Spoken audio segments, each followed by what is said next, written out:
The Instagram legend in person. In the summer months, people will line up for up to 10 hours at a time just to get an opportunity to drive down the street. Now, a California assemblyman is proposing a pilot program to start charging and require that tourists make a reservation to drive down. The cost would be $5, and while there would be no physical gate, there would be license plate readers to scan cars as they head down the hill. 10-hour wait? Yeah, I believe Sit that. in your car waiting to go down the street. In this Instagram age, for sure. Absolutely. All right, that's our time for now. We thank you for watching. We'll see you back here again tomorrow. 5 starts right now. Right now at 5, the Madison school security coordinator responding to some backlash after comments he made about alleged sexual assault at Madison East High School. A new proposal is designed to prevent future sexual assault kit backlogs in Wisconsin. We'll explain how it will work. From the Channel3000.com Alert Center, this is News 3 Now at 5. And thanks for staying with News 3 Now. The Madison East High School principal is apologizing for statements made by the district's head of security about an alleged sexual assault inside the school. We're also learning more about what happened in that incident. Our Amanda Quintana is here with the message that the district is sending now and what we know tonight. Amanda? Yes, well, tonight we're learning through a search warrant to get DNA from one of the 2 teens involved that the victim claims a boy took her backpack to get her into a bathroom, then 2 boys sexually assaulted her. Surveillance video confirms both boys were in that bathroom. Yesterday, we asked Safety and Security Coordinator Joe Ballas about security after school, and the backlash came from this response. So obviously, you know, when parents see, you know, that this allegedly happened on school grounds, that worries them because, you know, if they're being told there's security there, right? How does something like this happen? What do you say to parents? Well, our buildings are full of kids, and kids will be kids. And as terrible and tragic as that incident sounds, I would just ask that people just be patient, and they're juveniles, and our schools are very safe. You know, but there are incidents that are going to happen from time to time. It is at 10 o'clock in the morning. Parents were quick on social media to point out his kids will be kids comment, suggesting it minimized the severity of the alleged crime. Principal Mike Hernandez apologized for Ballas' statement in a letter this morning, saying part of trauma-sensitive schools is looking at the experiences students and staff have in our building that are traumatic or could trigger trauma responses. Ballas has also released a statement calling it an extremely poor word choice. He says he was speaking about students in the building in general, admitting still I should not have made those comments in a story on this topic. It is never okay to rationalize, minimize, or excuse sexual assault, and there is no excuse for my words. The Rape Crisis Center says they were deeply troubled by Ballas' statement. At 6, we will hear why advocates believe phrases like kids will be kids are perpetuating rape culture, something they are working to counteract. Thanks, Amanda. Sun Prairie police say they are searching for 3 men involved in the shooting of another man. It happened near the Prairie Athletic Club last night in the 500 block of Athletic Way just after 9 p.m. A 45-year-old man was found with a gunshot wound to the stomach area. He was taken to a nearby hospital where he is considered stable at this time. Witnesses say they saw 2 men get in a car and drive off, and a 3rd man ran from the scene after the shooting. All 3 men were reportedly wearing masks. Police say they believe the shooting was targeted. No arrests have been made. Authorities say the man who pleaded guilty to kidnapping 13-year-old Jamie Kloss and killing her parents is refusing to cooperate in his pre-sentence investigation. A probation and parole agent filed a 1-paragraph letter telling a Barron County Circuit Court judge that Jacob Patterson stated he was advised by his lawyer not to cooperate. Patterson pleaded guilty last month in the October crime at the Kloss home near Barron. Sentencing is scheduled for May 24th. Patterson faces up to life in prison for the killings and up to 40 years in prison for kidnapping. The man accused of throwing a child off a Mall of America balcony made his first court appearance today. Prosecutors charged Emmanuel Aranda with attempted murder after Friday's attack and set his bond at $2 million. They say Aranda went to the Mall of America to kill someone.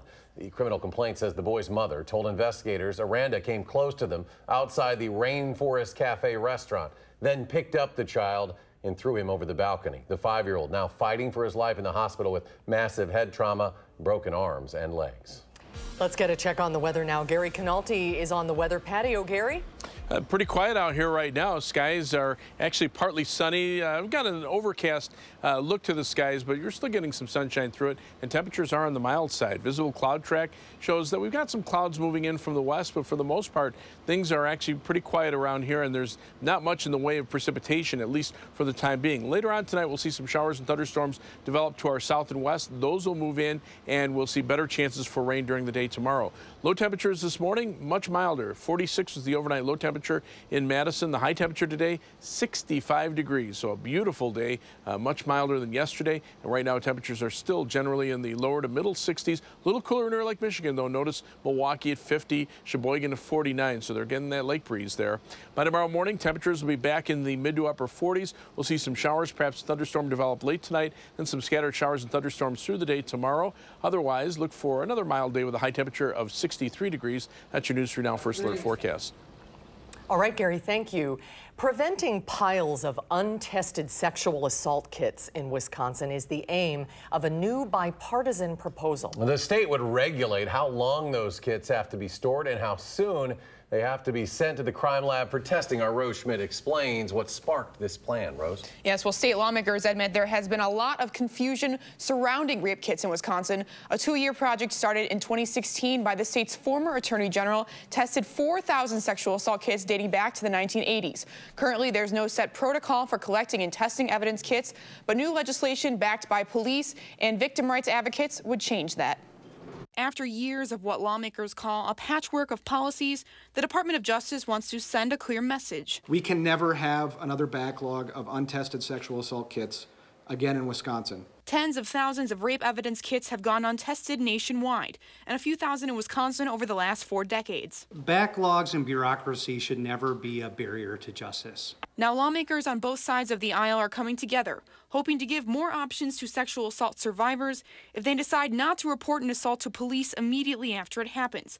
A new bill would require crime labs to keep the evidence kits for up to 10 years or until the victim decides to report the crime. There are a variety of reasons why a survivor may not wish to report to law enforcement, including a fear of not being believed or concerns for their privacy. If a survivor does report the assault, officers would be required to send the kit for testing within 2 weeks, something Beloit's police chief says could help put more offenders behind bars. Sexual assault offenders are very pervasive in nature. They continue to commit these crimes. Chief Zabalski says better DNA technology has helped shift the way these cases are investigated and prosecuted, because the evidence can now be entered into state and federal databanks. We can actually identify serial sexual assault offenders, because a lot of these folks, as I said in my comments, they traverse state lines as well. But in Wisconsin, officers and advocates are hoping that by creating a standardized process for testing rape kits, they can help more survivors get justice. The bill has not yet been formally introduced, but a spokesperson for Governor Tony Evers said he would sign the bill if it clears both houses and reaches his desk. All right, Rose Schmidt reporting tonight. Rose, thank you. Thank you, Rose. For the first time in 8 years, Madison officially has a new mayor. And will perform the duties of mayor. And will perform the duties of mayor. In and for the city of Madison. In and for the city of Madison. To the best of my ability. To the best of my ability. Congratulations. Satya Rhodes Conway was sworn in as Madison mayor today. She joined new members of the Common Council to take their oaths. With 9 new alders, almost half of the city's Common Council will be turning over. And Rhodes Conway not wasting any time on her first day in office. Right after that swearing in, she and Dane County Executive Joe Parisi held a joint press conference announcing they have reached a deal on updating Cottage Grove and Buckeye roads. Previously, fixing the roads lagged as the city and county failed to agree over who was responsible. County Exec Parisi says he's excited for this new era of collaboration with the city of Madison. This is a solid, concrete, literally and figuratively, example of what you can achieve when you work together for the common good. So the city and county will share the costs of both projects, and we'll have a breakdown of those numbers tonight on News 3 Now at 10. President Trump has announced he is coming to Wisconsin. He'll be heading to Green Bay for a rally on April 27th that will be at the Resch Center. Doors will open at 4 o'clock and the event will start at 7. City leaders in Edgerton are reassuring homeowners after they found lead in the water at 6 different houses. They say this issue does not impact the city's main water lines. Rock County reporter Adam Duxter joins us from our bureau at the Janesville Gazette with how they discovered this issue. Adam? Well, Susan and Eric, it's definitely a scary bit of news for a handful of Edgerton families today, but the city is saying that it's the homeowner's responsibility to take care of the issue after they found lead in the water for 6 separate homes. Now, they found the lead during a routine maintenance checkup earlier in the fall, and while the EPA tested 40 of the city's oldest homes. And while the homeowners are responsible for either purchasing a filtration system or replacing the pipes altogether, the city administrator says the city's doing everything it can to get the word out. It's a big priority. I mean, we're doing everything we can to notify the public, to educate the public as to how to deal with this issue. We are in the middle of the process of planning corrosion control, because that is a system-wide step we can take that will assist everybody. Now, Flanagan says this problem isn't uncommon for older homes, and that if you have an older home, no matter where you live, it might be worth testing your water for lead. I spoke with a family who gave up on using their water altogether and now just uses bottled water. And coming up at 6, we'll hear why they say it should be the city of Edgerton's responsibility to take care of this issue. We will see you at 6. Adam Duxter in Janesville. Thank you, Adam. Madison is officially home to a new pro soccer team. Tonight, Forward Madison FC is playing for the first time downtown.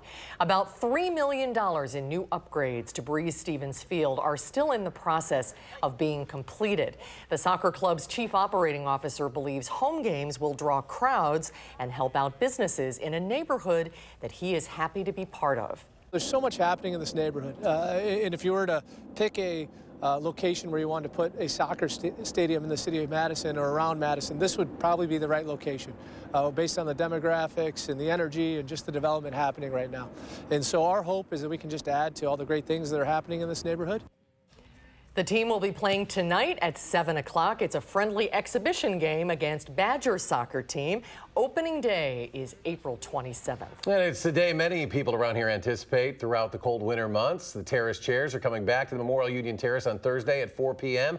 That event will have free art events, a performance by DJ Ian Carroll, free popcorn and ice cream. The 2019 terrace season will include Terrace After Dark music and movie series. There will also be yoga on the terrace, paddling rentals, of course, and arts and crafts events as well. And then later in the season, the Brat Stand, the Barbecue Stand, Lakeview Lounge, and the Sunset Lounge will all be open. That's something good to look news. forward to. Yeah. All right, more to come on News 3 Now at 5. Up next, a brutal fire ravaged the famed Notre Dame Cathedral in Paris. The French president now with a timeline to rebuild. President Trump now has a Republican primary challenger in the race for 2020. But another candidate is getting the president's attention today. And on Wall Street, Tuesday trading, the Dow up 68 at the closing bell. The Nasdaq sees a 24-point gain. The S&P 500 up 1.5 points. We'll be right back.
Authorities in France are assessing the security and safety of the Notre Dame Cathedral 1 day after the massive fire nearly destroyed it. The cathedral structure was left largely intact. Some weak points have been located in the ceilings, but the stained glass windows, along with a giant cross behind it, remains intact. France's cultural minister says many of the precious relics at Notre Dame were also saved, including the crown of thorns Christians believe was worn by Jesus. French President Emmanuel Macron told the nation Notre Dame should be rebuilt within 5 years. Private donors have already pledged hundreds of millions of dollars to resurrect the sacred structure. Paris prosecutors say the fire was likely caused by an accident. President Trump has a primary challenger, and he is already hitting the campaign trail. Former Massachusetts Governor Bill Weld hit the trail in New Hampshire today. Weld was a 2016 vice presidential candidate on the Libertarian ticket with Gary Johnson. Despite a primary challenger, the president continues to focus on the Democratic field, particularly Bernie Sanders. The senator from Vermont got cheers from a Fox News audience Monday during a televised town hall. Do you think it makes sense to spend twice as much per capita as the people of any other nation and be the only country in the world not to guarantee health care to all people? They can talk all they want about socialism. All socialism is a method into the poorhouse. So far, Sanders has the highest fundraising of any Democrat at a little over $18 million during the first quarter of the year. President Trump, however, has raised about $30 million in that same period. The Justice Department plans a partial release of Special Counsel Robert Mueller's report Thursday morning. Attorney General William Barr plans to redact grand jury testimony, classified information, and material related to ongoing investigations from the 400-page report. In Barr's 4-page summary, the Attorney General said the Mueller report did not find conspiracy or coordination between President Trump, his campaign, and Russia. Mueller did not make a decision on the question of obstruction, but CBS News has confirmed the special counsel team was split on whether the president obstructed justice, with some investigators believing the president had committed a crime. I'm not concerned about anything because, frankly, there was no collusion and there was no obstruction, and we never did anything wrong. The public needs to see the whole report. No executive privilege, no redacting. Eventually, it all comes out. The House Judiciary Committee authorized subpoena power, if necessary, to see the full report and underlying evidence that is redacted, and they may call on Mueller and the Attorney General to testify. Chief Meteorologist Gary Canalti joining us with our first alert forecast, and we might be hearing some of the spring rumbles of thunder, Gary. I think from later tonight through to the day tomorrow and into tomorrow evening, the possibility exists for some showers and thunderstorms. We do have an alert day in the forecast for tomorrow for an isolated strong to severe thunderstorm with gusty winds, hail, and heavy rains being the main threat. The Storm Prediction Center has this in the marginal risk category. Thursday, we've taken the alert day out of the forecast because it looks like a cold front will come through early enough in the day to bring cooler temperatures, keep high temperatures only in the lower 50s. That should stabilize the atmosphere. We'll see some showers, but I don't even think we'll see much, if any, in the way of thunderstorms. Visible cloud track, we had some sunshine earlier today.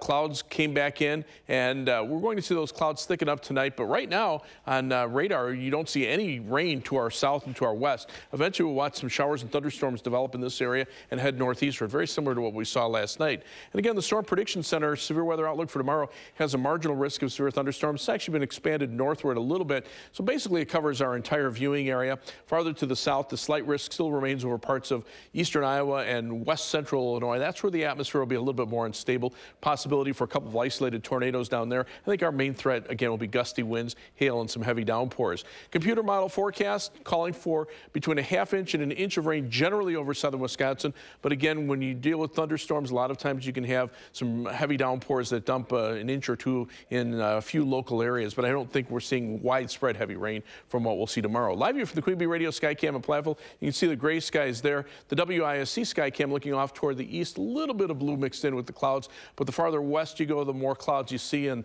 the westward view from the Edgewater Skycam in downtown Madison showing mostly cloudy skies. Almanac for today, high temperature, warmer than yesterday. Made it up to 65 degrees after starting out warmer as well at 46 degrees. And right now our temperature is at a mild 63. Winds out of the north-northeast at 13 miles per hour. And the humidity is at 56%.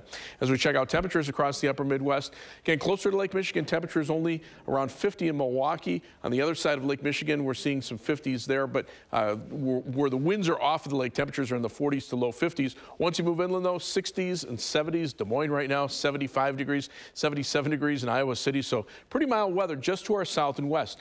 Upper level winds still from west to east, so that doesn't give the southerly winds at the surface a big push northward. This is kind of the dividing line between cooler air to the north and the warmer air to the south. But notice that jet stream really starting to make a dip now, so that's going to spin up a storm that will head northeastward, and that's what will bring us the rain for tomorrow into Thursday.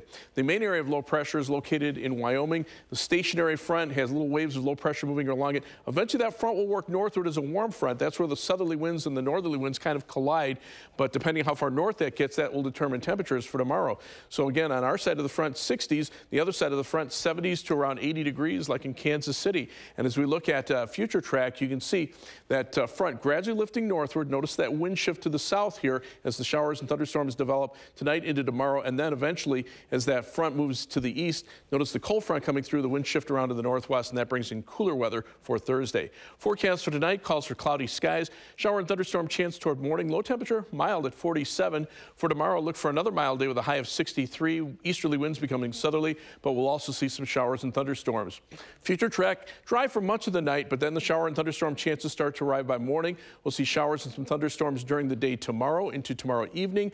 Most of the lighter showers arrive later tomorrow night, and then on Thursday we'll also see some more showers. Temperatures on Thursday staying in the 50s. Some areas will stay in the 40s. Rainfall amounts about an inch, but again, there could be some heavier amounts in a shower or heavier shower or thunderstorm. 7 to 10 day forecast. You can see those temperatures warming up for the weekend. Easter Sunday looking pretty nice with a high of 70, just a slight chance of a shower or thunderstorm. Temperatures mainly in the 60s for much of next week. As we take a look at first alert traffic, that's the view on the Beltline near Verona Road, especially that the big massive traffic is in the eastbound direction. There was a couple disabled cars on the shoulders between Whitney Way and Verona Road. So right now delays on the Beltline begin around Monona Drive and go all the way back to near Whitney Way in the eastbound direction. Westbound, some delays from around Fish Hatchery Road to near John Nolan Drive.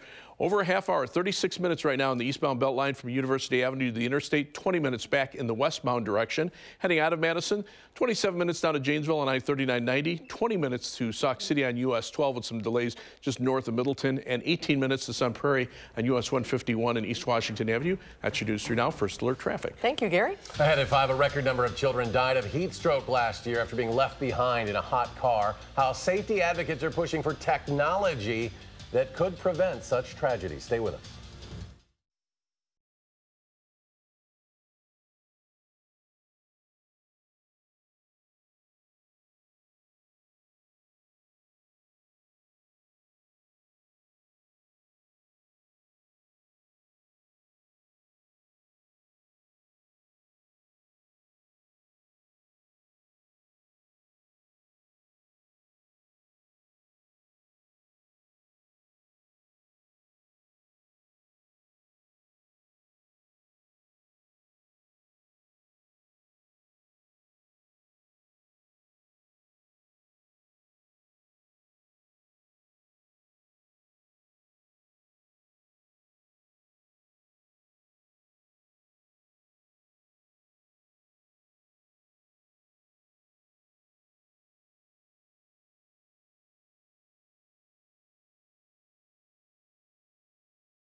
Today is National Heat Stroke Prevention Day. With the weather starting to warm up, safety advocates are reminding parents to look before you lock to make sure that a child isn't accidentally left in a hot car. Wendy Gillette reports. Pictures of her son Bryce bring back memories of joy and extreme pain for Raylan Balfour. 12 years ago, the former Army intelligence analyst was taking him to daycare, but also had to drop her husband at work first. And the diaper bag, which is something that was always up front, which is a memory trigger, that was put in the back seat. After dropping her husband, Balfour drove straight to her job, believing she had taken her son to daycare. She didn't realize he was asleep in the back until several hours later when she got a call. And she said, "You didn't drop him off this morning." That's when I raced to my car with the entire morning flashing through my mind. I took him out of the car and ran around and laid him down on the ground and started doing CPR on my own child. But it was too late. The 9-month-old died of heat stroke. Unfortunately, last year, more children died in hot cars than any other year in history. There were a total of 51 children that lost their lives. Amber Rollins from Kids and Cars believes technology could help prevent tragedy. Several car makers have developed rear door alerts that remind parents they put something in the back. But Rollins plans to introduce legislation soon that would require detectors that warn the driver a child is in the car when the engine is turned off. These tragedies are 100% preventable. And I made him a promise that I would make sure that his death wasn't for nothing. It's your turn. I want to see your flip. After Bryce's death, Balfour went on to have more children and kept her promise. The veteran has made it her mission to push for new technology and raise awareness so other parents don't have to go through the same tragedy. Wendy Gillette, CBS News, New York. Stay with us. We'll have another check of your forecast in just a moment.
Nice outside today. Temperatures are in the 60s, and it looks like we'll stay pretty mild. No rain to our south and west. We'll see that later on tonight. Temperatures right now in the mid-60s in many locations. Tomorrow, look for a high of 63 with some shower and thunderstorm chances, but pretty nice for the weekend, and temperatures staying close to normal next week. We'll be back with more updates on News 3 Now at 6.